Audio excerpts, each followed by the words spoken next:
আল্লাহ পাকের নিয়ামত কি আল্লাহ পাকের নিয়ামত আল্লাহ পাক কি বলেন ওয়া ইন তাউদ্দু নি'মাতাল্লাহি লা তুহসুহা ও বান্দারা আমার নিয়ামতের যদি শুকর আদায় করো আমার নিয়ামত যদি তোমরা গণনা আরম্ভ করো গুণী শেষ করা তো দূরের কথা আন্দাজও করতে পারবে না যে আমার কত নিয়ামত সুবহানাল্লাহ আমি বিস্তারিত ব্যাখ্যায় যাচ্ছি না হযরত শেখ সাদি রহমাতুল্লাহ আলাইহি বলেন हर नकासे के फुरू मीरावा मुफर्रिहे जान যে নিঃশ্বাসটা ভিতর থেকে বাইরে হইতেছে গরম না দূষিত বাতাস বাইরে হইতেছে এটার দ্বারা জানে শান্তি পাওয়া যায় কতক্ষণ নেশার বন্ধ করে রাখো না কেমন লাগে দেখবে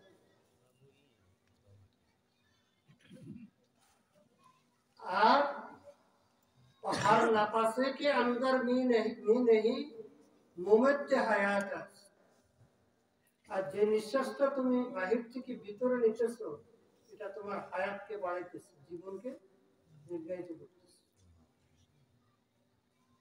কারণ এটা বাইরে ছাড়া মরতে তো কোন নিঃশ্বাস বাইরে গেছে কি করে নিঃশ্বাস তাহলে প্রত্যেকটা নিঃশ্বাসের মধ্যে দুটো নিয়ামত কি নিঃশ্বাস থাকতেছে একটা নিয়ামত ভিতরে নিতেছে এটা কি আরেকটা নিয়ামত তাহলে প্রত্যেকটা নিঃশ্বাসে আল্লাহ পাকের দুইটা শুকর আদায় করতে সারা জীবন সেজদায় পড়ে থাকলে শুকর আদায় হবে না কোন বিবেকে তুমি আল্লাহর নাফরমানি করতেছো তোমাকে চলার জন্য দুটো পা কে দিয়েছে আল্লাহ তোমার মত লোক তোমার এলাকায় তোমার মহল্লা ঘরে পড়ে আছে প্যারালাইসিস পায়ের জন্য হাঁটতে পারে না আছে হাত লাগাতে পারে না আছে তোমার মতো শত শত লোক হাসপাতালে অক্সিজেন দিয়ে ফেলায় রাখছে কি ফাতাবিরু ইয়া উলিল আবসার এই চোকালারা ওই জ্ঞানী ব্যক্তিরা হ্যাঁ উপদেশ গ্রহণ করো কয়দিন বাঁচবা দুনিয়াতে কয়দিন বাঁচবা কুল্লু নাফসিন যায়কাতুল মাউত আরেকটা আয়াত পড়ছিলাম আল্লাযী খালাকাল মাউতা ওয়াল হায়াতা লিয়াবলুয়াকুম আইয়ুকুম আহসানু আমালা একটা প্রশ্ন কেউ করতে পারে আল্লাহ আমাদের দুনিয়াতে পাঠাইছে সিগার কুকুর বানাইলো না হিংস্র জানোয়ার না বানায় মানুষ বানাইছে ভালো করছে আমাদেরকে এত ইজ্জত সম্মান দান করছেন বাড়ি ঘর জায়গা জমি যতটুকুই আছে এই মৌতটা দিল কি লিখে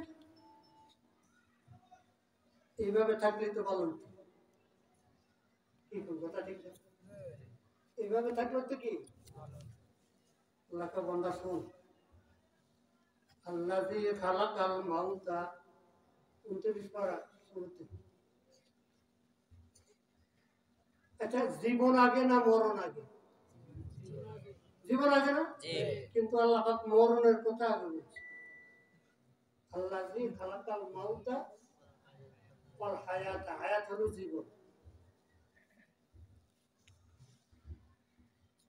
বরকতময় শক্তিশালী ওই আল্লাহ পাক যিনি মৌত সৃষ্টি করছেন এবং জীবন সৃষ্টি করছেন এখানে উলামায়ে কেরাম যারা আরবি গ্রামারের দৃষ্টিতে তাকদীম মা হাক্কুহু তাখির ইফিদুল হাসন যেই কথাটা পরে বলার কথা এটা যদি আগে বলা হয় এটাই উদ্দেশ্য এটাই কি উদ্দেশ্য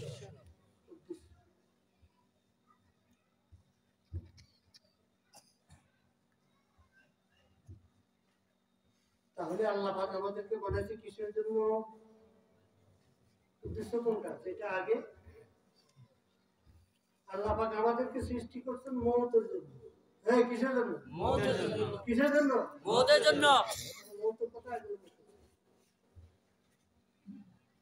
जब यहाँ आया ही जाने के लिए जब यहाँ आया ही जाने के लिए क्यों करो तदबीर जीने के लिए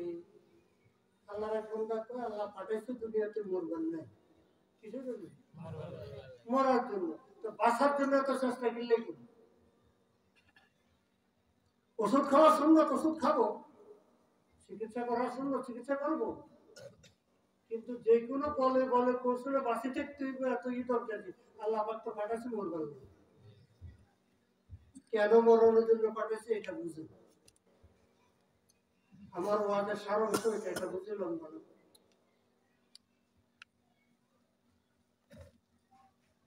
আল মাউতু জাসারুন ইউসিলুল হাবিবা ইলাল হাবিব।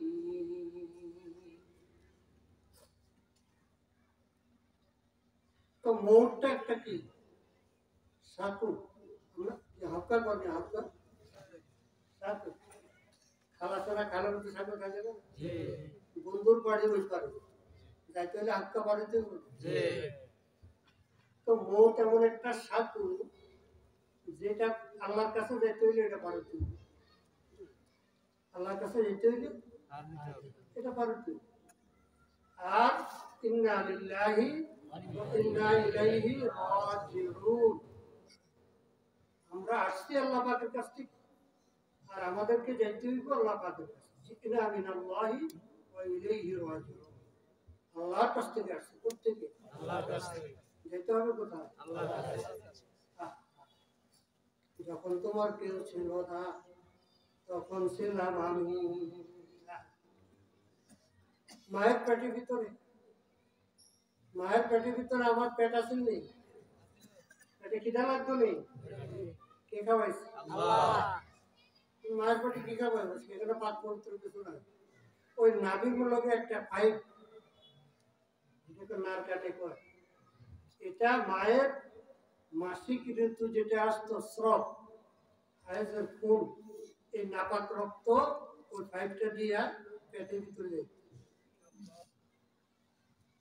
দুনিয়াতে আসছে।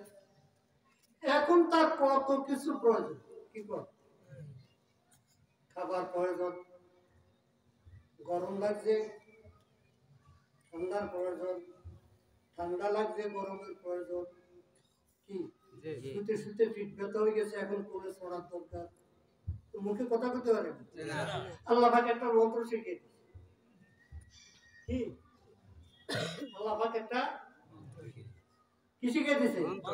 এই তুই যে যাইতেছ দুনিয়াতে, কথা শিখতে তোর 1 বছর উপরে লাগবে, সুযোগ খাড়াইতে তোর 1 বছর লাগবে, তোর একটা মন্ত্র শিখিয়ে দিই, তোর সকল সমস্যার সমাধান হবে। সেটা কি? যে কোনো সমস্যার সমাধান করতে তোর মা মা মা কান দিতে, কি বাচ্চার সকল সমস্যার সমাধান কি? কান্না। সকল সমস্যার সমাধান কি? কান্না। হ্যাঁ হ্যাঁ, শুধু বাচ্চার নাকি, আপনার রাস্তার উপরে দাঁড়ায় কান্দেন না, ওই হুন্ডাওয়ালা হুন্ডা থামাকে ভাই ভাই কি হয়েছে কান্দে গেলে, অটোওয়ালা অটো থামাকে ভাই কান্দেন গেলে, এবং আমার পকেটে 500 টাকা ছিল, পকেট মেরে লইয়া গেছে, এখন বাড়িতে খাবার চাউল নাই, বাজার সদাই করুন কিছু নেই, ওই হুন্ডাওয়ালা লোক যদি, পয়সাওয়ালা লোক, যাত্রী যদি দিন নরম হোক, কান্দন লাগে, আবার লোক 500 টাকা নিচ্ছে, 1000 টাকা নিয়ে কি কান্দার মধ্যে সমস্যার সমাধান? এখনো তো হয়, হ্যাঁ এখনো হয়। জামাই শ্বশুর বাড়ি শিখেছে, গিয়ে কান্দা শুরু করছে, শ্বশুর ঘরে শুনে দেখেছে জামাই কান্দে, আরে ফিরে ফিরে ফিরে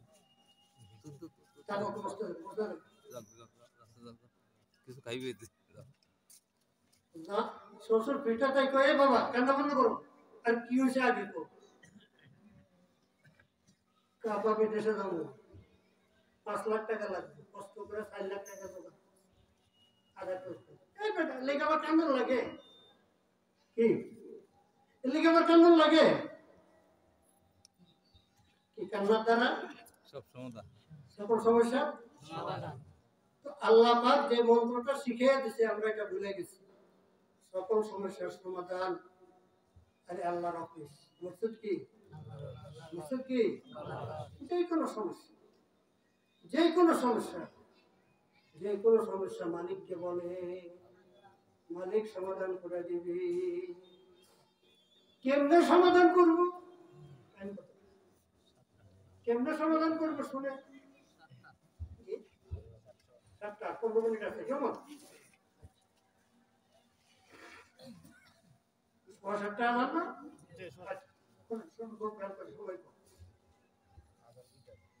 আচ্ছা বাইরে দিতেছে, এখানে না, এখানে কথা শোনা।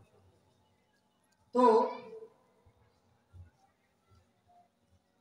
একটা মুহূর্তের ঘটনা বলতে শুনে, গত 8 বছর আগে, কয় বছর আগে? 8 বছর আগে আমি মাত্র চেয়ারম্যান নির্বাচিত হয়েছি, ক্ষমতায় বসি নাই। কেন? আমার আগের চেয়ারম্যান যিনি, তার 6 মাস বাকি আছে। তার 6 মাস কি? 6 মাসের 3 মাস গেছে, আরো 2 মাস না 3 মাস সামনে আছে। এমন সময়ের ভিতরে একটা লোক খারাপ অবস্থায় মারা গেছে। পরিষ্কার করে বলি, কারণ আমি তার বদনাম করতেছি। আপনাদের এই চৌরাস্তার কাছাকাছি কোনখানে তার ঘর? দেখেন না,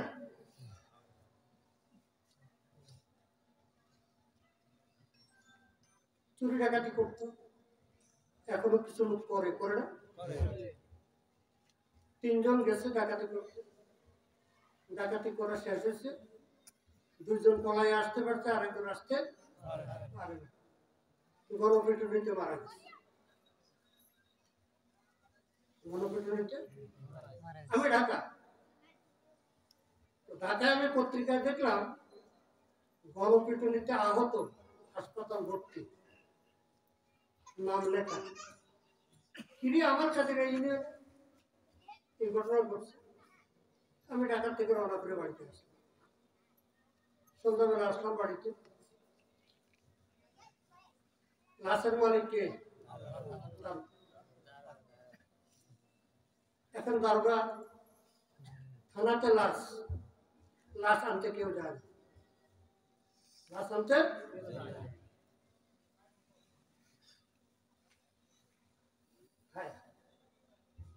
লাশ আনতে কেউ যায় না। এখন ওসি সাহেব আমার ফোন দেয়, আমি বললাম আমি তো এখনো, আমি তো বর্তমান চেয়ারম্যান না। আপনি বর্তমান চেয়ারম্যান কি? আমি তো এখনো দায়িত্ব নেই না। মাগরিবের পর থেকে এভাবে চলতেছে। আমি ফজর মিয়ানার বাজার থেকে বাড়িতে চলে আসছি, এশার নামাজ পড়ছি, খাওয়া দাওয়া করছি। এখন শুনছি ঘুমাবো, রাতের 10টা, আমার ঘুম আসতেছে, আমার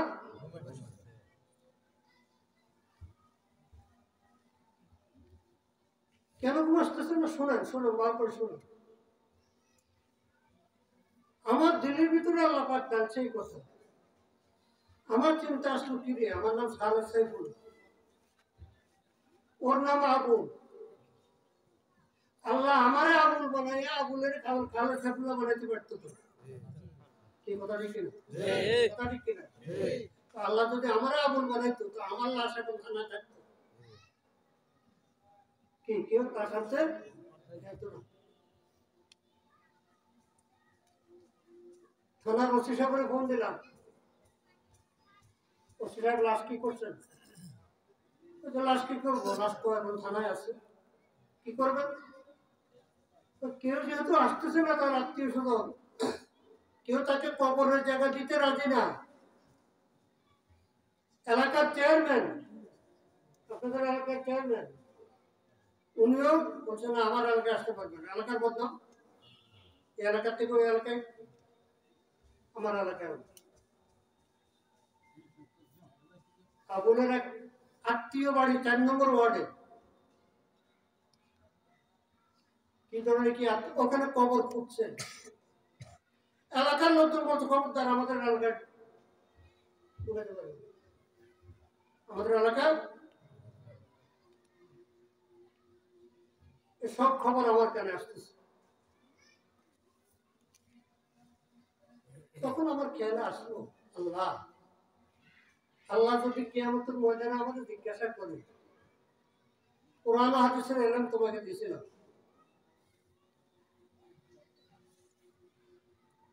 এই লোকটাকে তো আমি বানাইছি, এই আগুনটাকে বানাইছে আল্লাহ বানাইছে? আর যত চোর ডাকাত আছে কে বানাইছে? আল্লাহ বানানো। আল্লাহ যদি কিয়ামতের দিন জিজ্ঞাসা করে, তোমাকেও আমি বানাইলাম, তাকেও আমি বানাইলাম, তোমার হুজুর বানাই মাদ্রাসা মোতামেম বানাইছি, ওয়াজ নসিহত করাইছি, চেয়ারম্যান বানাইছি, তার দিয়ে ডাকাতি করাইছি, কেউ তার কবরে জায়গা দিল না, তুমি দিল না কেন? আমি কি জবাব? এই চিন্তাটা আমার দিলের ভিতর কে দিছে? কে দিছে? হঠাৎ আমার মনে পরিবর্তন আসলো, আমি আর ঘুমাইতে পারলাম না। শোয়ার থেকে উঠেই বাজারে আমার পরিচিত লোকজন কয়েকজন আছে, গোসল দেওয়ার লোকও আছে, মাওলানা মাইনুদ্দিন, মাওলানা সাহেব, এদেরকে ফোন দিলাম, এর সব কামাই করতে হলে আমার মাদ্রাসায় আসে। আমার মাদ্রাসা শিক্ষকদেরকে ডাকলাম, তাড়াতাড়ি করে কবরস্থানে একটা কবর কুণ্ড বাঁশ কাটো, 12টার সময় জানাজা হবে, একটা লাশ আসতেছে। ওসিকে ফোন দিলাম, আপনি কি লাশ পাঠাতে পারবেন এই মুহূর্তে? হ্যাঁ পারবো। কোথায়? বলছে আমার কবরস্থানে আমি দাফন করব। ওসি শুনে তো অবাক, আরে যারে দাফন করতে তার কোনো আত্মীয় স্বজন আসতেছে না, তার এলাকার চেয়ারম্যান রাজধানী এলাকায় নিচ্ছে, আপনি তাকে দাফন করবেন? হ্যাঁ আমার কবরস্থানে আমি দাফন করবো। আমি কবর করতেছি, বাঁশ কাটতেছি, সে তো সারাদিন লাশ নয় মুসিবতের মধ্যে আছে না। তারা সিদ্ধান্ত নিয়েছিল যে নদীর পায়ে ঘাট জায়গায় একটা খাতা করে গাড়াই ছিল সকালবেলা। আমি যখন এই কথা বললাম, লাশটা পাঠায় দিচ্ছি। আমি বক্সি ভাইকে ফোন করলাম যে ভাই লাশটা এখন আমার কাছে, কেউ তো জায়গা দিতেছে না, আপনি এলাকায় নেবেন? না না না, আমার এলাকায় নেবেন। আমার এখানে আমার কবরস্থানে আমি কবর ব্যবস্থা করতেছি, আপনি 1 ঘন্টার ভিতরে তার কোনো আত্মীয় স্বজন যদি দেখতে চায়, জানাজা পড়তে চায়, তাদেরকে আসতে বলে। চেয়ারম্যান সাহেব বলবো না না, তাকে দেখার জন্য কেউ যাবে না, দেখার মতো কেউ।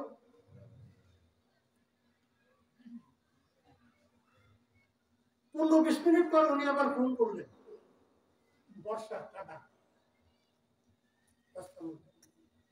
রাস্তা কাঁচা ছিল, ফোন করলো চেয়ারম্যান সাহেব, তার স্ত্রী, ছেলে মেয়ে, আত্মীয় স্বজন এরা কয়েকজন দেখার জন্য আসতেছে।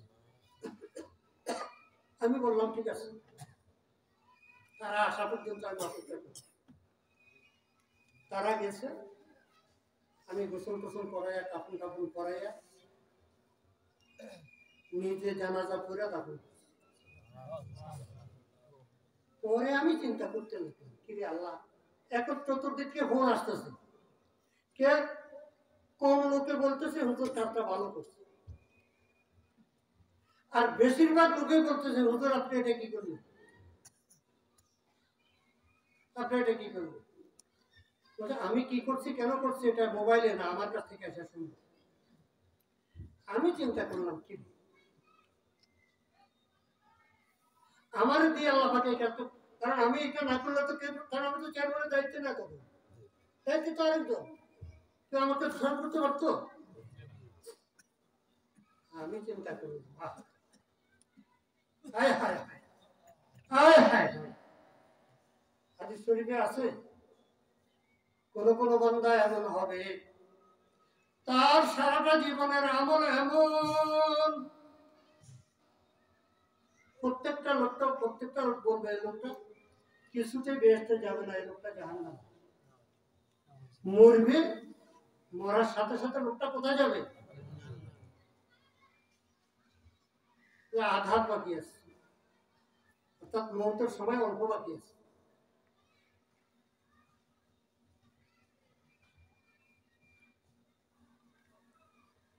আল্লাহ বানাইছে এই লোকটাকে বেহেশতের জন্য।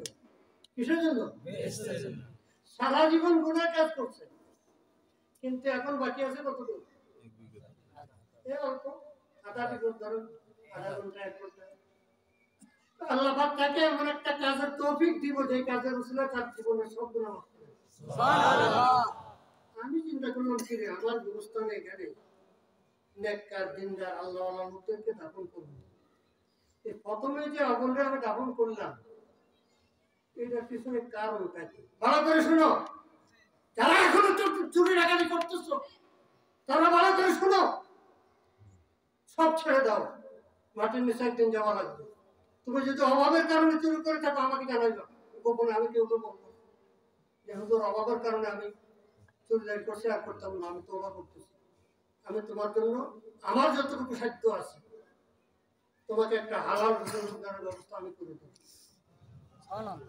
আরে অল্প কয়েকদিন মাল লই করছে পান দোকানদার, এটা সংসার চলে? আরেকজনের সাথে বাদাম ভাজিলে তার করে গেছে, এটা সংসার চলে? আরেকজনের খিরি ভান গেছে, এটা সংসার চলে? আরেকজনের অল্প চালা, এটা সংসার চলে না? তোমার কেন চুরি করা লাগবে? তোমার কেন ডাকাতি করা লাগবে? কি মরা লাগবে না? এই আগুনের কথা স্মরণ করো। আমি চিন্তা করলাম, মানুষের যখন একটা লোক যখন সাগরে পড়ে বাঁচার কোনো উপায় নেই, তখন কারে ডাকে? এই আগুন যখন গণভিটামিন শিকার হয়েছে, কি চতুর্দিক থেকে লাঠি উস্তা কিল ঘুষি, এটার আপন কেউ আসেনি। এটা কারে ডাকছে?